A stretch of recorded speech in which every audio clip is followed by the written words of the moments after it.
Family vanished after church in 1976 to 24 years later. This is found inside a sealed piano.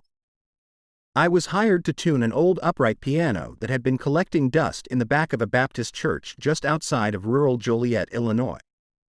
It was a foggy Thursday in early October of 2000, and I remember this date well because of what I found wedged deep behind the fallboard, something that changed everything. The church was one of those tall, white-painted, wood-planked structures with a rusted weather vane that hadn't spun in years and a steeple that tilted slightly eastward as if tired of reaching toward heaven.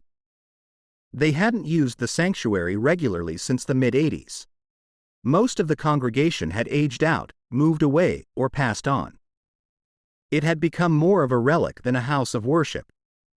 When I stepped inside, the air had that dry, old book smell, like mildew trying to remember what it used to be. The pastor, Reverend Charles Montaigne, was a thin, elderly man in his late 70s, with translucent skin and slow, deliberate speech. He walked me through the sanctuary, past pews lined with hymnals that hadn't been touched in over a decade, and brought me to the piano at the far end of the room near the stained glass window that depicted the resurrection. The light coming through painted the wood of the piano in soft reds and purples. "She's been closed a long time," he said. "Last person to play her, well, that was back in '76. I asked what happened in '76. He paused. "They didn't come back. That was all he said." I thought he meant the pianist. Maybe an old choir director had died or moved away. But I didn't press him. People get sentimental over church things. The piano was an old Wurlitzer console, dark walnut, beautiful bones. But when I opened the top panel to begin inspecting the hammers, I noticed the action was unusually stiff. The keys wouldn't lift properly. I removed the fallboard, the long panel that covers the keys when the piano's not in use, and that's when I saw it. There, wedged between the action rail and the long keybed plank, was something wrapped in fabric. It was stained and stiff. And for a second I thought it was just a forgotten cloth or mouse nest.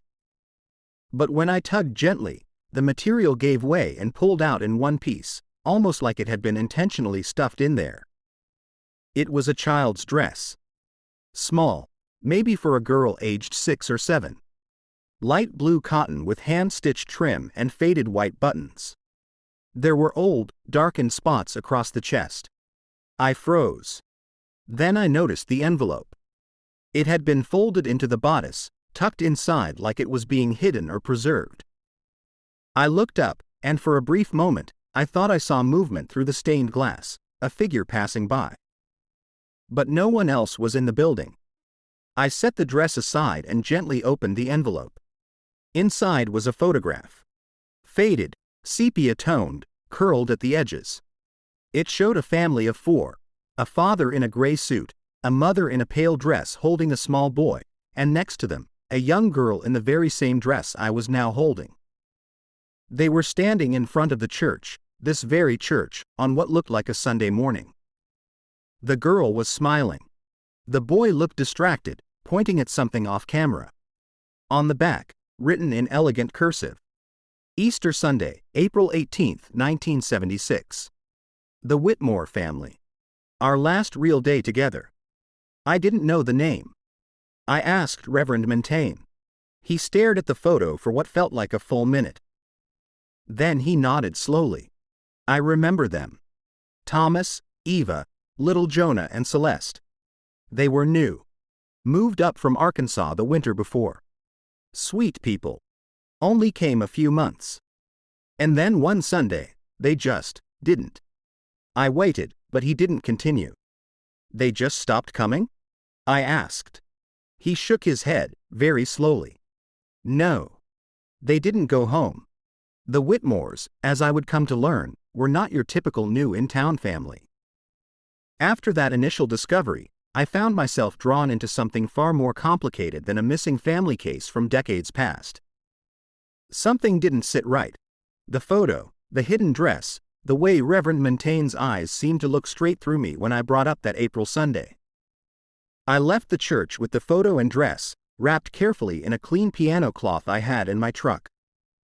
I knew I shouldn't have taken them, but something in my gut told me they'd be safer with me than sitting behind the rusted organ in that forgotten chapel. Plus, nobody had touched that piano in over 20 years. That night, I scanned the photo and started digging. I couldn't find anything about a Whitmore family disappearance in the local archives. No Amber Alert, which wasn't surprising, they didn't even exist in 1976. No newspaper clippings about a missing church-going family, no public records noting any deaths, accidents, or even a moved away. Just a single listing from early 1976, Thomas R. Whitmore, listed as renting a farmhouse off Blue Hollow Road, about 5 miles outside Joliet proper. That address had no phone number listed. Nothing else. Not even a forwarding address. So the next morning, I drove out to Blue Hollow Road. It was the kind of place where the road stops pretending to be modern and turns to gravel. With fields of wild corn and blackberry vines twisting along rusted fences. The mailbox at the listed address was still there, barely upright, wood rotted around the nails. The metal door had long since fallen off. It still had the name, Whitmore, painted in chipping black letters. The house behind it was a husk. A sagging 2-story farmhouse with broken windows and ivy snaking up the chimney. A "For Sale" sign leaned against the front porch, its lettering bleached by sun and rain to the point of unreadability. But there were no signs of vandalism. No graffiti. It didn't look like a house where teenagers snuck off to drink. It looked like a house that everyone in town had quietly agreed to forget. I stood at the front steps for a long time before I decided to enter. The lock was rusted, but the door creaked open with a push. Inside, everything was frozen in time. There were cups still in the drying rack by the sink. A child's cup with faded dinosaurs on it. Shoes by the door, 4 pairs. One clearly a child's. The table was set for 4, with plastic flowers in the center, long wilted and covered in dust. There was even a jacket hung neatly over the back of a dining chair. I moved through the house slowly, quietly, like I didn't want to disturb something sacred. Upstairs, I found 2 bedrooms. One master bedroom, one child's room. The child's room had bunk beds. On the wall were crayon drawings pinned neatly, one of a smiling sun over a red house. Another showed a church with stained glass and 4 stick figures in front of it. The little girl had drawn herself wearing the same light blue dress. That was unmistakable. Above the drawings, faint lettering spelled out, Celeste, in pink letters that had once been vibrant. There was no sign of a struggle. No overturned furniture, no broken glass, no signs that anything had gone wrong. Except one thing. In the parents' room, there was a suitcase sitting on the bed, half packed. A man's belt lay across the top. And next to it, on the nightstand, was a single-page letter, the kind you fold into a church bulletin. It was written in the same cursive handwriting as the photo. Same paper stock, even. We are not leaving. We cannot. He's still here. And now he knows our names. No date. No explanation. Just that. I drove straight to the Joliet Public Library that afternoon. I needed to dig deeper. Church records, obituaries, property deeds, anything. I looked up the local church bulletins from 1976. I found the Easter listing. It named the Whitmore family as new attendees. They were even listed as hosting post-service refreshments that very Sunday. Then, after April 18th, nothing. Their names didn't appear again. No follow-up. No goodbye note. No official farewell. They were just dropped. I asked the librarian if she knew anything about them. She was in her late 60s and had lived in Joliet her whole life. When I said the name Whitmore, she flinched. They were cursed, she whispered.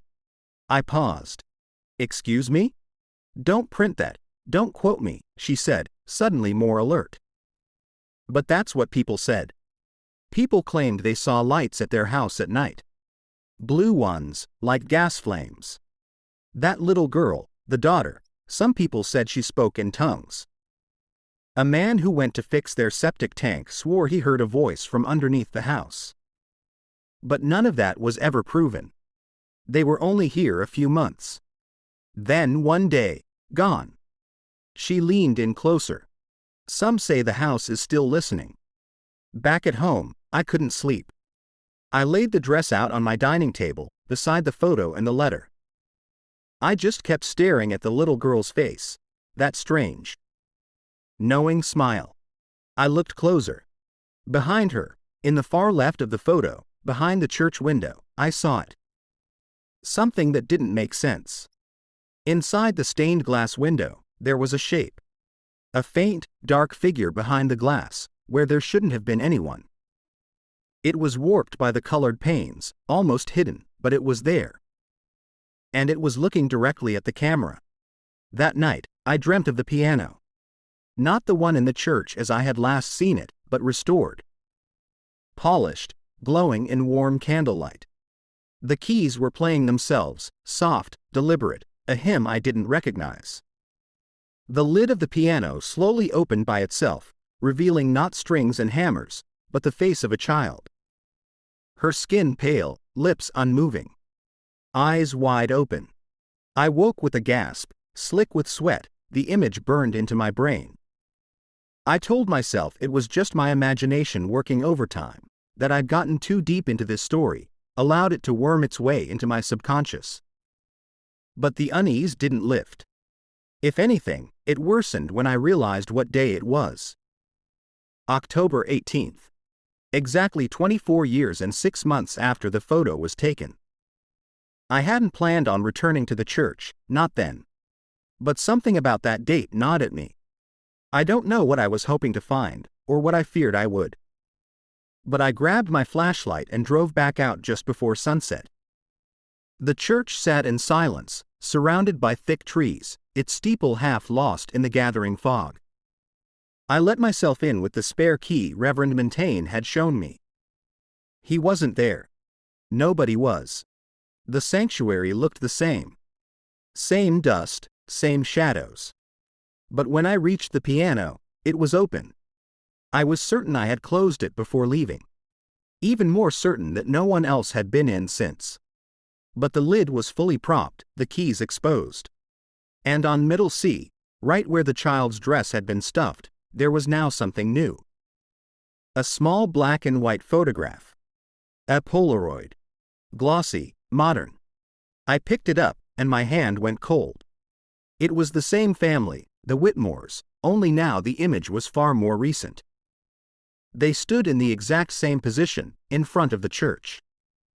Same father, same mother. The kids hadn't aged a day. The girl still wore the blue dress. Only, now the photo was in full color. And they looked afraid. The boy had his mouth slightly open, the way a child might if they were about to cry.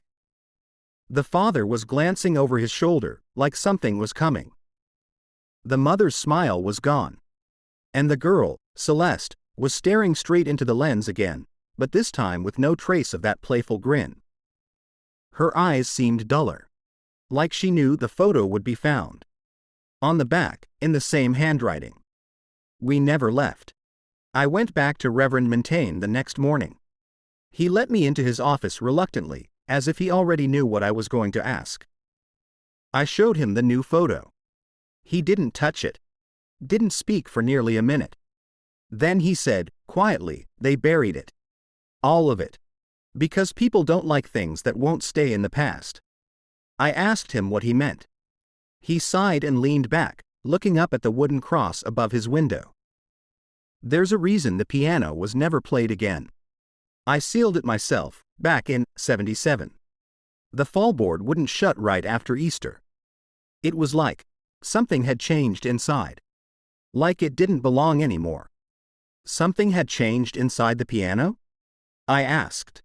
No, he said. Inside the church. He finally told me everything. On April 18, 1976, the Whitmore family attended the early Easter service.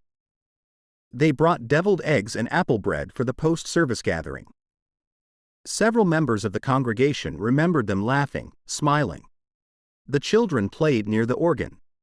Celeste even gave a brief performance, a short hymn she'd practiced, right there on the piano.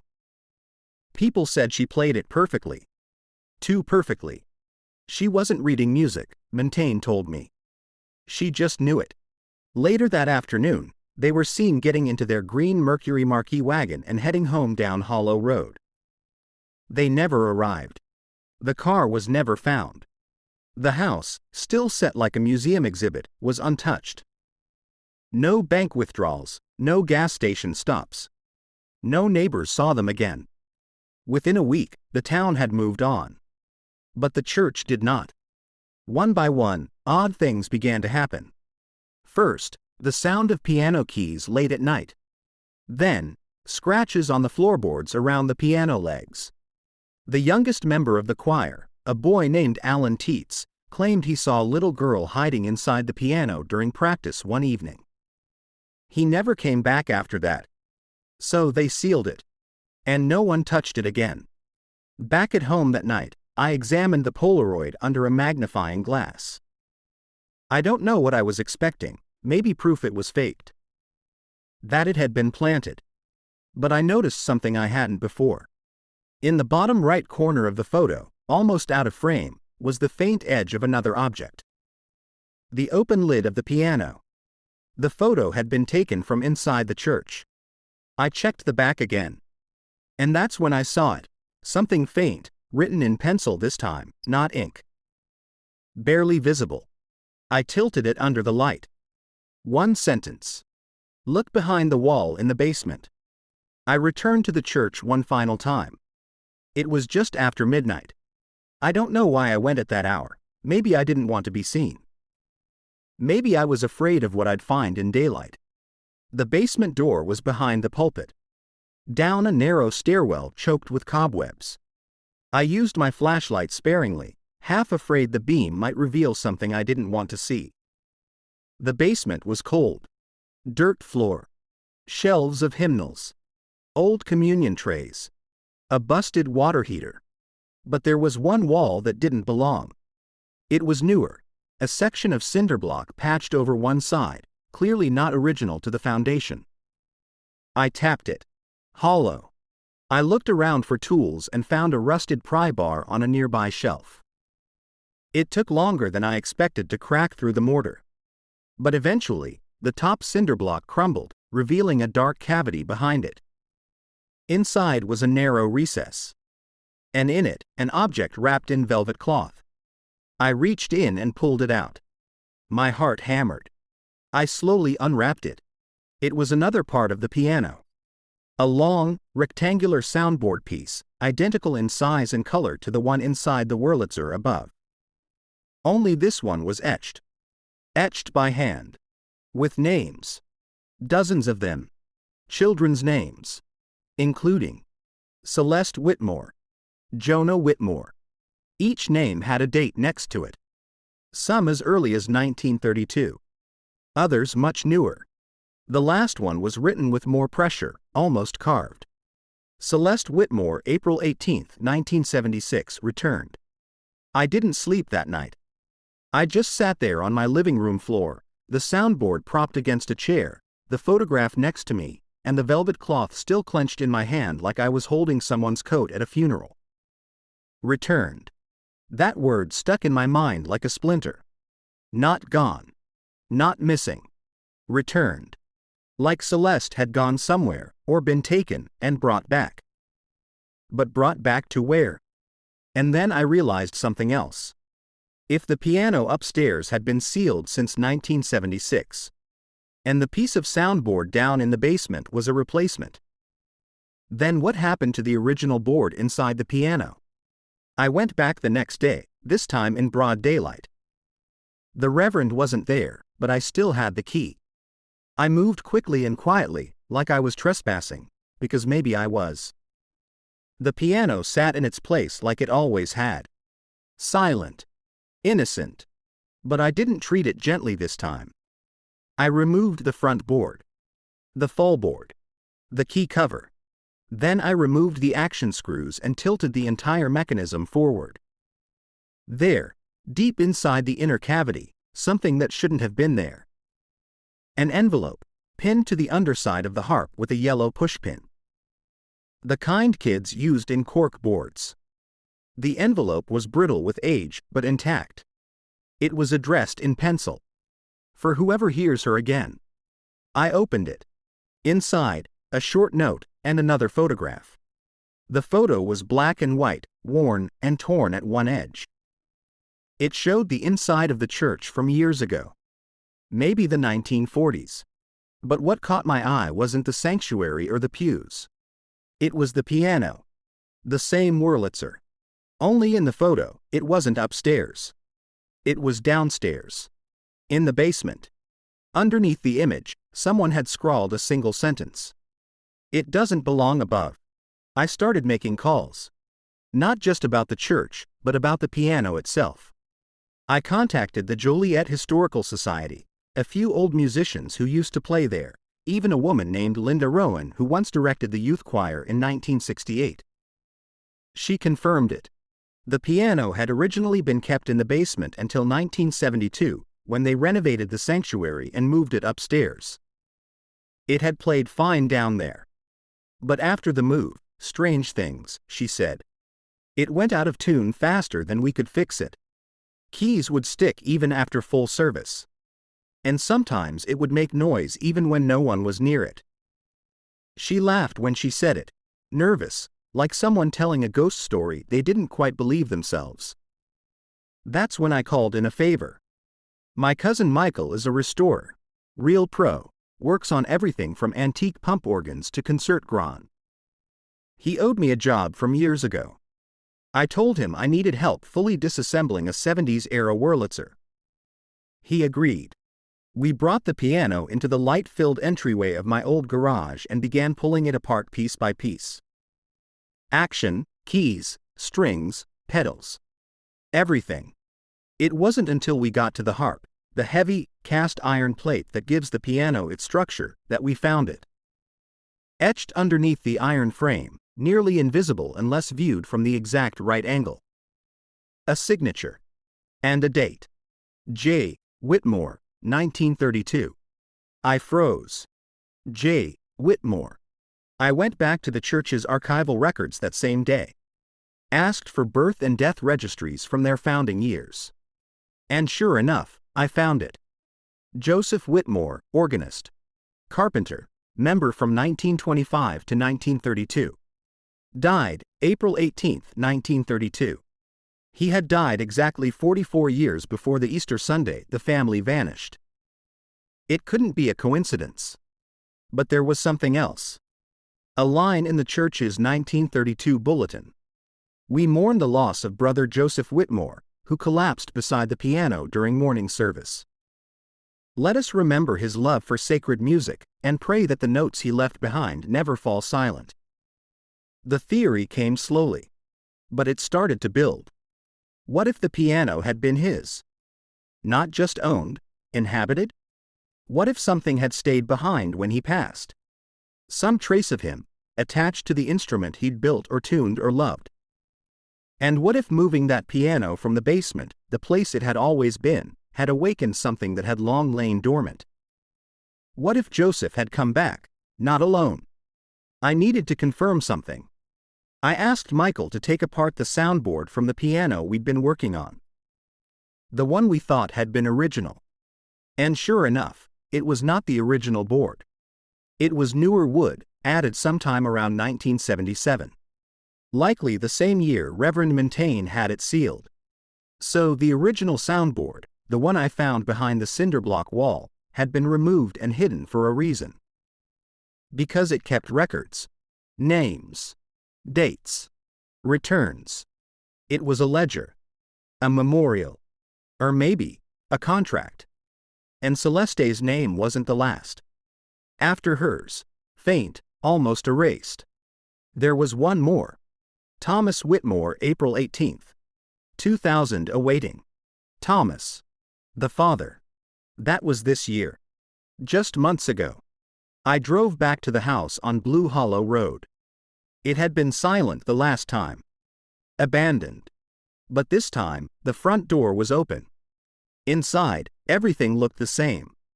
Table still set. Crayons still pinned. But on the floor near the kitchen, a trail of dirt. Fresh. Leading to the piano bench. Because there was now a piano in the corner of the room. Same style. Same make. The Whitmore piano had been returned to the family home. And on its keys, resting gently, was a child's handprint. Still smudged in dust. Still damp. I stared at the handprint. It wasn't the mark of a casual touch, not the dusty graze of someone passing by. It was a press, as though a small hand had rested there for several minutes, fingers slightly curled, palm flush. And next to it, one of the white keys had been pressed down just enough to be unlevel. Not broken. Just held. The whole room was silent. And then, faint, so faint I almost didn't hear it, a note. Middle C. Not from the piano in front of me. From somewhere beneath the floor. The basement of the house was barely more than a root cellar. I hadn't gone down during my first visit. The stairs had been covered with debris and I'd assumed it was collapsed. But now the way was clear. A single bare bulb lit the narrow stairwell, swinging slightly, and not from my movement. Something had disturbed it before I got there. I descended one step at a time, the wood creaking beneath my feet. Each creak somehow out of sync with my pace, like the sound was echoing off a rhythm I couldn't hear. The room below was unfinished. Earth floor. Stone foundation. There were shelves of old canning jars, rusted nails, boxes eaten by time. And in the far corner, an object draped with a white sheet. Even before I touched it, I knew. It was another piano. I pulled the sheet back slowly. It wasn't the same model as the one in the church. This one was older. Upright. Narrow. No markings on the exterior. Hand-carved legs. But etched into the lid, nearly faded with age, were the initials. J.W. Joseph Whitmore. This was his piano. The original. The one that predated everything. And sitting on top of it, wrapped in a cracked leather-bound hymnal, was a journal. The entries started in 1924. Short passages. Notes about tuning. Names of pieces played at weddings, funerals, baptisms. But around 1928, the tone began to change. He wrote of hearing music when no one was playing. Of children who reported dreams filled with melodies they had never learned. He began to catalog names. Dates. First it was just choir students. Organists. But then it spread to people outside the church, neighbors, visitors. Each one, he said, left a note. An entry from 1931 chilled me. The piano remembers what we forget. If you play it with truth in your hands, it writes your name into the wood. You won't see it, not until you are gone. But the piano keeps it. It holds it. And sometimes, it plays it back. And then the final entry, dated April 17, 1932, the day before he died. Celeste was in the pew today. I do not know how. She sang the song I wrote last week, the one I never showed anyone. She knew every word. She said she had dreamed it. She does not belong to this time. I couldn't breathe. Celeste Whitmore had been seen in 1932. But she hadn't been born until 1970. The implications were too much to process all at once. My hands were shaking. I had to leave the basement, had to get back into the daylight. I stumbled up the stairs and out the front door, and that's when I noticed something else. The car. A green Mercury Marquis, sun-faded and rusting, sat halfway behind the barn. I approached it slowly. There was no license plate. No signs of tampering. The tires were half sunk into the earth. I reached for the driver's side door. It opened with a groan. Inside, 4 seats. Children's shoes on the floor behind the driver's seat. A thermos, long since empty. A Bible on the dashboard. And between the seats, wedged into the glove compartment, was another envelope. This one had no name. Just a symbol on the front, the outline of a piano key. Inside was a single photograph. It was the Whitmores. Only this time, it was just the parents. They stood alone in front of the church, visibly older. Their expressions were gaunt. The mother held the father's hand tightly. Both stared into the camera, unsmiling. Behind them, the piano was visible through the church door, and sitting at it, barely visible, was the outline of a child. The girl. Still in the blue dress. Still unchanged. Still watching. I took everything, the journal, the photo, the envelopes, and locked them away that night. I was past the point of knowing what was evidence and what was simply warning. My dreams came more frequently now, and they weren't just of music or shadowy churches. They were of repetition. I kept waking at exactly 3:18 a.m., each time with the sound of 3 notes ringing faintly in my ears. C, E, A flat. That same broken hymn. I tried to play it back on my digital keyboard. Every time I did, the lights flickered. I stopped trying. By mid-November, I decided I needed to close the loop, not solve it, maybe, but at least contain it. I reached out to Reverend Montaigne again. Asked him if he'd ever had the piano blessed. If anyone had ever performed any kind of cleansing. He said no. So I asked him to meet me back at the church, one last time. We stood together in the sanctuary. He was older now than the pews. Hands shaking, voice faint. But when I placed the journal on the piano, he looked down at it and whispered, "It never let go." We said nothing else. I brought out a small box of salt, some frankincense, and a crucifix my grandmother had left me years ago. I'm not religious, not formally, but I figured we needed something. We circled the piano in silence. Reverend Montaigne placed his hand on the wood and began to pray. I placed mine next to his. And for a single moment, I felt it. Not malevolent. Not evil. Just old. Like something waiting too long to be remembered. And then, in the silence, the lid of the piano shut itself. Firm. Clean. Final. I left Joliet the next week. I gave the journal to the local museum. Donated the second piano to an antique restorer in Indiana. And I never went back to the church. But I kept one thing. That first photo. The original one, from 1976. It sits in a drawer beside my bed. Because sometimes, on quiet nights, I wake again at 3:18. And I can almost hear it. C, E, A flat. Played not in warning, but in memory. I began organizing everything. Not just the photos and notes, but timelines. Names. Old newspaper clippings.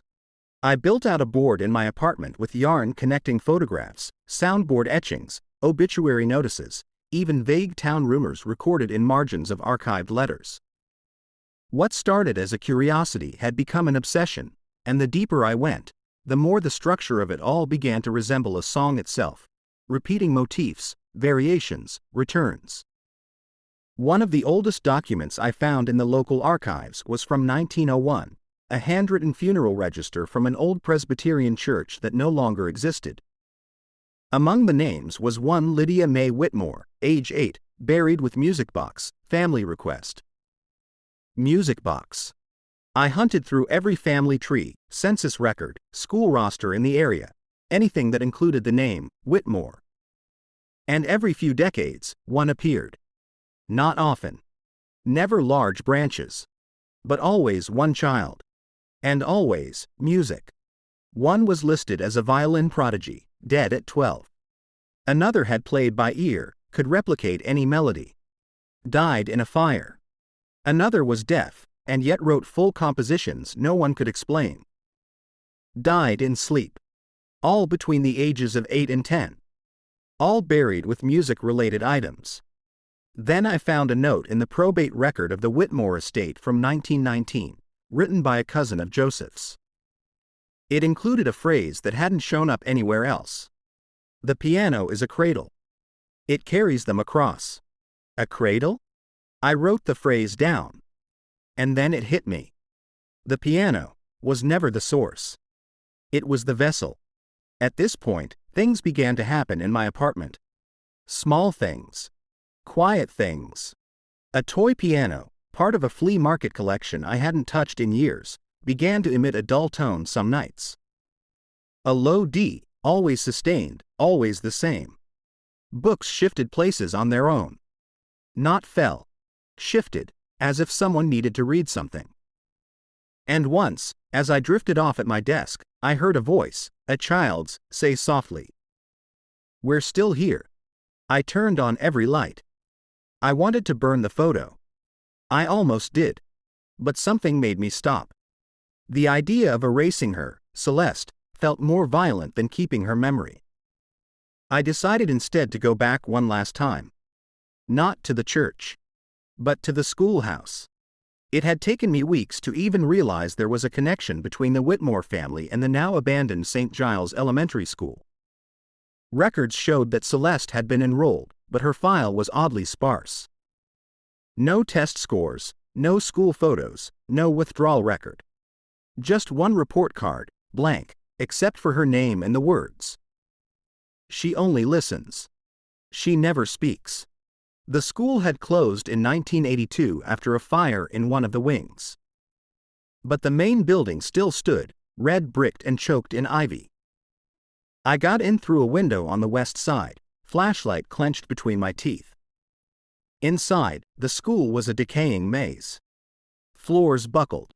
Chalkboards still bore the ghosts of lessons long since erased. In room 3B, Celeste's class, I found a small upright piano shoved against the back wall. One of the keys, middle C again, was broken. I pried off the front panel and found something jammed behind the hammer rail. A folded piece of music paper. It was a child's handwriting. No title. Just 4 bars. Simple. Melancholy. It matched the melody I had been dreaming about for months. C, E, A flat, A flat, G, C underneath it, written lightly in pencil. This is the part where we come back. I couldn't take it anymore. I had to confront someone who remembered. Not the Reverend. Not the librarian. Someone closer. Through deep digging, I finally found David Harkins, a former police officer who'd been the first responder when the Whitmores were reported missing in 1976. He was 82 and living in a small care home in Ottawa, Illinois. When I showed him the original photo, his hands began to shake. He told me, "We searched for a week. Dogs, volunteers. Couldn't find tire tracks. Couldn't even find footprints around the car. As if they just stepped out of the world." Then he said something strange. He asked, "Did you ever look inside the piano?" I told him I had. He shook his head. "Not that one." I asked, "Then which one?" He looked at me with trembling lips and said, "The one that plays when no one's there." That night, I returned to my garage, the one where I had stored the disassembled Wurlitzer. Everything had been catalogued and shelved. Strings, pedals, the harp, fallboard, all stored in clear containers. Except one part was missing. The keybed. The long board that holds the keys in place. I searched for it everywhere, under the shelves, behind the insulation, even up in the crawlspace. Gone. Then I heard it. A faint, single tone. Middle C. Coming from the floorboards. Not beneath them, inside them. I knelt, pressed my ear down. The note repeated. Then 2 more joined it. C, E, A flat. And then silence. I didn't sleep that night. I opened every wall. Every crawlspace. Every sealed cabinet in my apartment. And inside one, the linen cupboard, behind a loose board, I found it. The keybed. Wrapped in a bedsheet. Perfectly preserved. And on it, dozens of faint names scratched into the wood. Names I had seen before. But this time, mine was there too. Etched faintly, but unmistakably. April 18, 2001, returned. I sat on the floor for hours, staring at the keybed with my name carved into it. I didn't remember writing it. I didn't remember how it got there. And yet, something about the curve of the letters, the slight tilt in the R, it matched my own handwriting too perfectly to deny. But the date, April 18, 2001. That was months away. I checked the calendar twice. We were in November 2000. The piano, or whatever lived within the piano, was no longer just keeping records of the past. It was keeping a schedule. I was on it. For a week, I told no one. I didn't go to work. I stopped answering calls. I spent my days researching anything I could find on piano legends, haunted instruments, musical entrapment, psychic imprints in wood. None of it matched what I was living. Most stories ended with destruction, burning the object, sealing it in salt, letting it sink into lakes.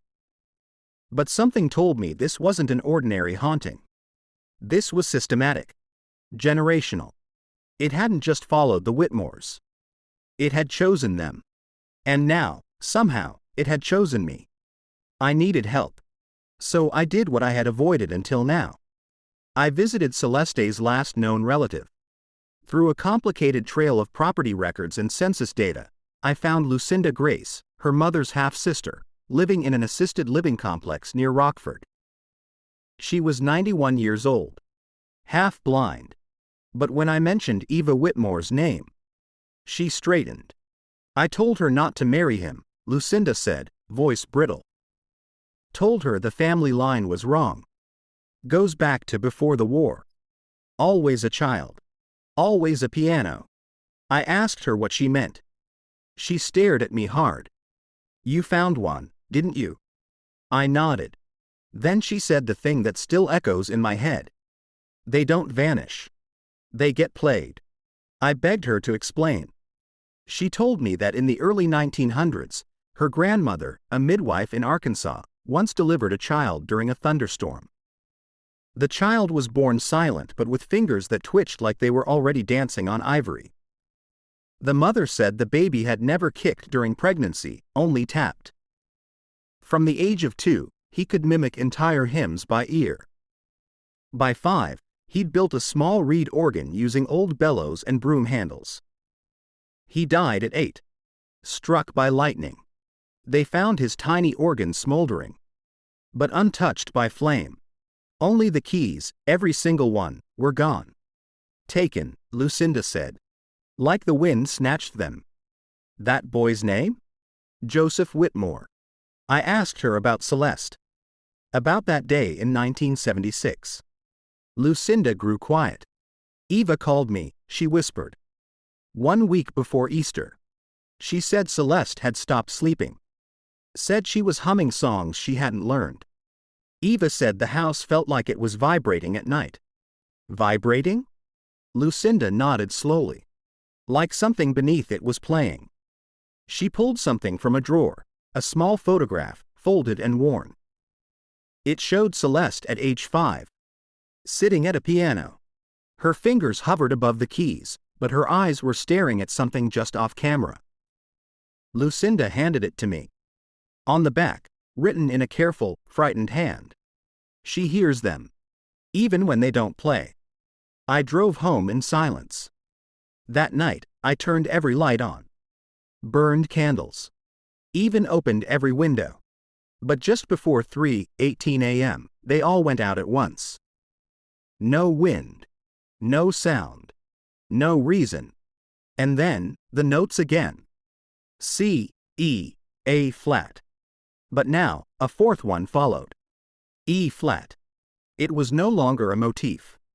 It was a sentence. I sat at my keyboard and played it back, slowly. C, E, A flat, E flat. And as I did, the power surged back on. 1 lamp. Then 2. Then all at once. And I heard something roll across the hardwood floor behind me. I turned around. It was a small wooden peg. A piano key, long rotted, with the letter C carved into the top. I never owned that key. The next morning, I made a choice. I packed up everything. The photographs, the notes, the soundboard, the mysterious keybed. I placed them all in a long wooden crate and drove back to the church. Reverend Montaigne was gone. He'd suffered a fall the week before, hospitalized in critical condition. No one else held keys anymore. So I broke in. The sanctuary was just as I'd left it, still and dry. I returned the Wurlitzer parts, reassembled the pieces that had once belonged to it. And then, I played it. The same melody. C, E, A flat, E flat. The notes echoed. Clean. Resonant. And then, behind me, the unmistakable sound of a second piano. The one in the basement. I ran. Down the stairs. The basement piano, the one marked JW, had a light glowing beneath it. Not electrical. A soft, yellow warmth, like sunlight through stained glass. And sitting at it, barely visible in the glow, Celeste. Still 8 years old. Still in the blue dress. Playing with calm, delicate hands. She didn't look at me. Didn't speak. Just played. And then, she stopped. Turned slowly. And whispered, "He's almost done writing your name." I stumbled backward up the stairs. I didn't run, not out of courage, but because I couldn't. My knees had locked up. My legs were trembling, stiff, as if some part of me had just been written into the wood down there, into the air, the keys, the echo. "He's almost done writing your name." Her words weren't a threat. They were a warning. But I still didn't understand the rules. Who was he? What happened when the name was finished? Was it death? Possession? A kind of recording? I drove home in a fog. Left the church unlocked. Left the piano open, the crate of items sitting beside it. I remember nothing of the drive. I only realized I'd made it back when I looked up and saw my own porch light swaying in the dark. Inside, the air smelled like varnish. Like fresh piano lacquer. And sitting in the center of my living room was the original piano bench from the Wurlitzer. I hadn't taken it from the church. I hadn't even touched it. But here it was, placed carefully. Like a gift. Or a claim. I didn't sit on it. I couldn't. Instead, I packed a duffel bag, grabbed my keys, and drove to a motel 30 miles west. I needed sleep.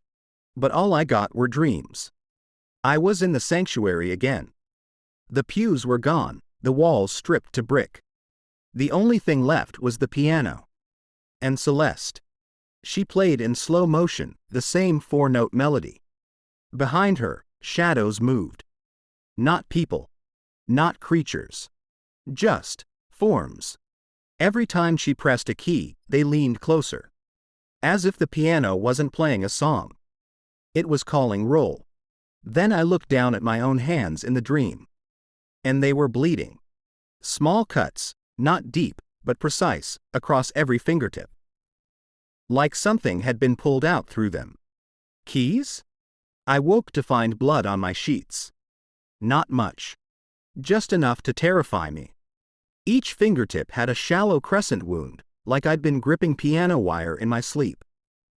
My phone was flashing. A missed call. No number. No voicemail. Just a message on the screen. "Your name is almost done." I threw the phone across the room. It didn't crack. I stayed on the move for days. Motel to motel. Diner to diner. Never the same bed twice. I kept thinking, maybe if I stay in motion, it can't finish writing. Can't complete me. But every room had something. A sound. A shadow. Once, a child's handprint on the mirror, left in condensation that hadn't come from a shower. I finally returned to the church. It had to end where it began. This time, I didn't go alone. I called Michael, my cousin, the restorer. I told him the full story. Every part. To his credit, he didn't hang up. He just asked, "Where's the piano?" I said, "Still there." He said, "Then we'll take it apart. Piece by piece. Strip it back to wood and nail. We'll see what it's hiding." We met that evening, after dark. The sanctuary was quiet. Almost too quiet.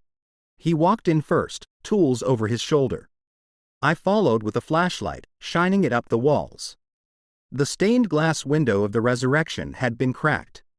Not broken. Just a fracture, across the figure's eyes. I kept my light steady on the piano as Michael got to work. He removed the lid. The action. The keys. But when he got to the sounding board, he paused. It was pulsing. Not visibly. Not like a heartbeat. But with sound. Low frequency. Like a hum you don't hear, only feel in your spine. He pressed his hand to it and immediately recoiled. "Jesus," he whispered. "It's vibrating." Then he leaned closer and said something I'll never forget. "It's not wood anymore." I took the flashlight and leaned in. He was right. The inner panel, once a solid piece of maple, now looked organic. Like flesh that had dried and hardened. Fibrous. And within it, names. Etched deeper now. Dozens more than I'd seen before. All lined up. All with dates. Including Michael, April 17, 2001. I looked at him. He hadn't seen it yet. He was tracing a newer name, trying to read it aloud. Then he froze. "What is it?" I asked. He stood up, stumbled back. "It says." He didn't finish. Because at that moment, the piano played itself. One note. Middle C. Then another. E. Then A flat. E flat. The full phrase. And then, the keybed slammed shut with a bang that shook the pews. Michael grabbed my arm. "Did you see what it added?" He said. I hadn't. I turned back, looked where he was pointing. A new name had appeared. Still wet, like the wood had just absorbed it. Montaigne, April 12, 2001. The Reverend. He was still alive, but not for long. I left the church and drove like hell to the hospital. He was in hospice care now, barely coherent. But I made it to his room, just before midnight. He was asleep. I sat beside him for 2 hours. And then, at exactly 3:18 a.m., he opened his eyes. Looked straight at me. And whispered, "Finish the song." Then he flatlined. I checked the time again. 3:18. Back at the church, the piano had gone cold. No hum. No movement. But when I lifted the lid, I saw a sheet of paper placed gently across the keys. It wasn't there before. It was aged. Yellowed. Handwritten in pencil. To stop the song. It was a reverse melody, the same 4 notes, but backward, drawn out into a descending cadence. B flat, A flat, E, C below it. Play this where it began. Where he first built it. I didn't know where that was. Until I remembered Lucinda's story. The organ Joseph Whitmore had built at 8. I knew where that farmhouse had stood. The land was now part of a cemetery. The next morning I stood at the gates of Belgrave Cemetery. An hour before sunrise.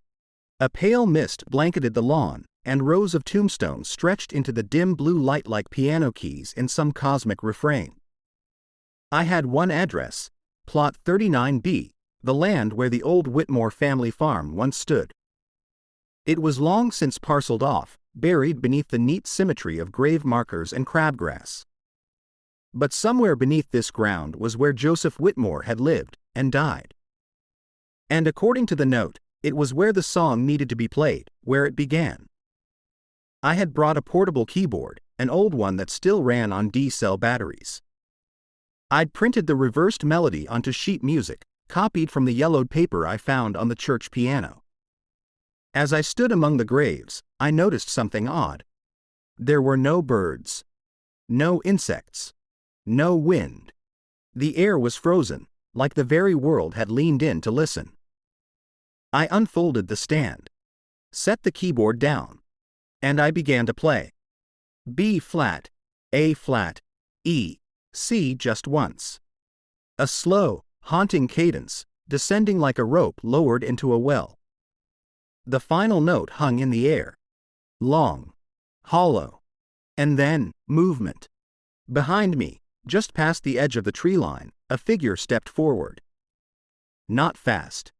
Not threatening. It was a man. Wearing an old-style gray suit, slightly baggy, as though from another era. His shoes were worn down. Hands at his sides. He walked slowly, deliberately, across the grass toward me. I couldn't move. Couldn't speak. He stopped about 10 feet away and looked at me. And then, from behind a nearby gravestone, a second figure. Celeste. The same age. The same blue dress. Her expression was calm. Not frightened. Not sad. Almost grateful. She stood beside the man. Slipped her hand into his. They turned away. And without speaking, without fading or vanishing, they simply walked into the fog. I stayed there until the sun rose. Not because I was waiting for more, but because for the first time in a year, I felt quiet. As if something unfinished had found its end. I packed the keyboard and left the cemetery. I didn't look back. It's been 2 years. I moved out of Illinois, left the instruments behind. I teach music now, but not piano.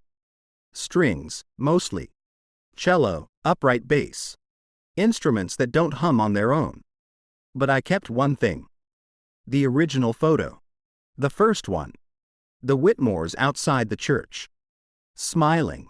Still whole. I keep it in a drawer, sealed in glass.